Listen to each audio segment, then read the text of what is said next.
ओम श्री परमात्मने नमः।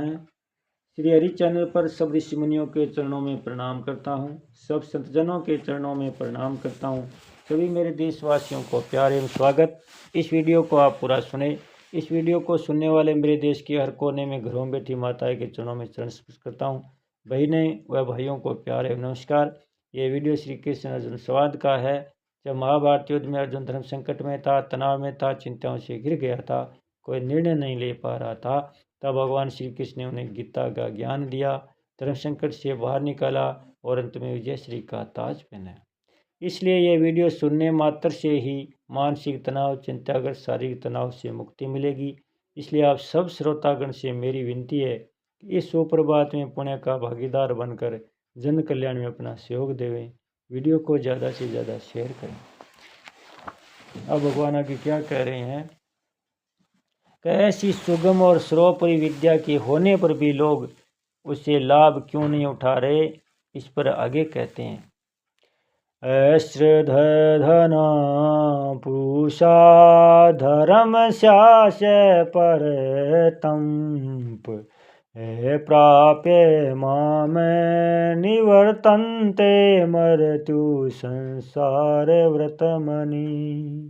हे प्रतंप, इस धर्म की महिमा पर श्रद्धा न रखने वाले मनुष्य मुझे प्राप्त न होकर मृत्यु रूप संसार के मार्ग में लौटते रहते हैं, अर्थात बार बार जन्मते मरते रहते हैं। अश्रद्धाना पुरुषा धर्मस्याय प्रतंप।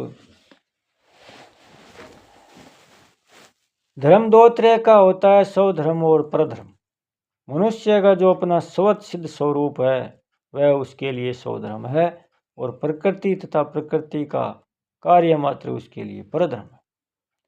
संसार धर्मेर विमोहायमान, श्रीमद् भगवत गीता में 11वें अध्याय का दूसरा और 49वां श्लोक। पीछे के 2 श्लोक में भगवान ने जिस विज्ञान सहित ज्ञान को कहने की प्रतिज्ञा की और राजविद्या आदि 8 विशेषण देकर जिसका बड़ा महात्म्य बताया, उसी को यहाँ धर्म कहा गया है। इस धर्म के माध्यम पर श्रद्धा न रखने वाले अर्थात उत्पत्ति विनाशील पदार्थों को सच्चा मानकर उन्हीं में रचे पचे रहने वाले मनुष्यों को यहाँ अश्रद्धाना कहा है। यह एक बड़े आश्चर्य की बात है कि मनुष्य अपने शरीर को, कुटुंब को, धन संपत्ति, वैभव को निसंदेह रूप से उत्पत्ति विनाशील और प्रतिक्षण परिवर्तनशील जानते हुए भी उन पर विश्वास करते हैं, श्रद्धा करते हैं, उनका आश्रय लेते हैं। वे ऐसा विचार नहीं करते कि इन शरीरादि के साथ हम कितने दिन रहेंगे और ये हमारे साथ कितने दिन रहेंगे। श्रद्धा तो स्वधर्म पर होनी चाहिए थी, पर वह हो गई परम धर्म पर। अप्राप्यम माम निवर्ते मृत्यु संसार वर्तमनि। पर धर्म पर श्रद्धा रखने वाले के लिए भगवान कहते हैं कि सब देश, सब काल में, संपूर्ण वस्तुओं में, संपूर्ण व्यक्तियों में सदा सर्वदा विद्यमान, सबको नित्य प्राप्त मुझे प्राप्त न करके मनुष्य मृत्यु रूप संसार के रास्ते में लौटते रहते हैं। कहीं जन्म गए तो मरना बाकी रहता है और मर गए तो जन्मना बाकी रहता है।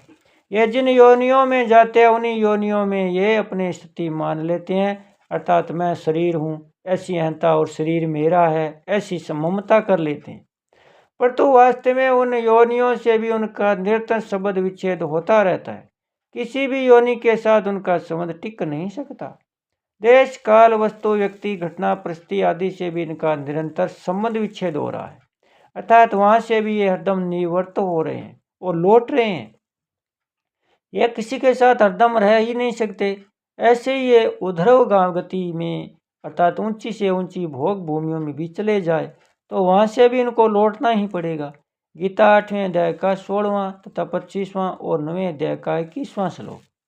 तात्पर्य यह हुआ कि मेरे को प्राप्त हुए बिना ये मनुष्य जहाँ कहीं भी जाएंगे वहाँ से उनको लौटना ही पड़ेगा, बार बार जन्मना और मरना ही पड़ेगा। मृत्यु संसार वर्तमानी कहने का मतलब है कि इस संसार के रास्ते मरना ही मरना है, विनाश ही विनाश है, अभाव ही अभाव है, अर्थात जहाँ जाएंगे वहाँ से लौटना ही पड़ेगा। इसी बात को भगवान ने 12वें अध्याय के 7वें श्लोक में मृत्यु संसार सागरात कहा है, अर्थात यह संसार मौत का ही समुद्र है। इसमें कहीं भी स्थिरता से टिक नहीं सकते। यह मनुष्य शरीर केवल परमात्मा की प्राप्ति के लिए ही मिला है। भगवान ने कृपा करके संपूर्ण कर्म फलों को, जो कि सत असत योनियों के कारण है, स्थगित करके मुक्ति का अवसर दिया है। ऐसे मुक्ति के अवसर को प्राप्त करके भी जो जीव जन्म मरण की परंपरा में चले जाते हैं, उनको देखकर भगवान मानो पश्चाताप करते हैं कि मैंने अपनी तरफ से इनको जन्म मरण से छूटने का पूरा अवसर दिया था, पर ये उस अवसर को प्राप्त करके भी जन्म मरण में जा रहे हैं। केवल साधारण मनुष्यों के लिए नहीं है, पर महान आसुरी योनियों में पड़े हुए जीवों के लिए भी भगवान पश्चाताप करते हैं कि मेरे को प्राप्त किए बिना ही ये अधम गति को जा रहे हैं। माम प्राप्य कौन्ते ततो यांत धमागतिम। गीता अध्याय के 16वें अध्याय में 20वां श्लोक। अप्राप्य माम मेरे को प्राप्त न होकर पदों से सिद्ध होता है कि मनुष्य मात्र को भगत प्राप्ति का अधिकार मिला हुआ है। इसलिए मनुष्य मात्र भगवान की ओर चल सकता है, भगवान को प्राप्त कर सकता है। 16 अध्याय के 20वें श्लोक में माम प्राप्य पद से भी यह सिद्ध हुआ है कि आसुरी प्रकृति वाले भी भगवान की ओर चल सकते हैं, भगवान को प्राप्त कर सकते हैं। इसलिए गीता में कहा गया है कि दुराचार से दुराचारी भी भक्त बन सकता है, धर्मात्मा बन सकता है और भगवान को प्राप्त कर सकता है। 9वें अध्याय का 30वां 31वां श्लोक।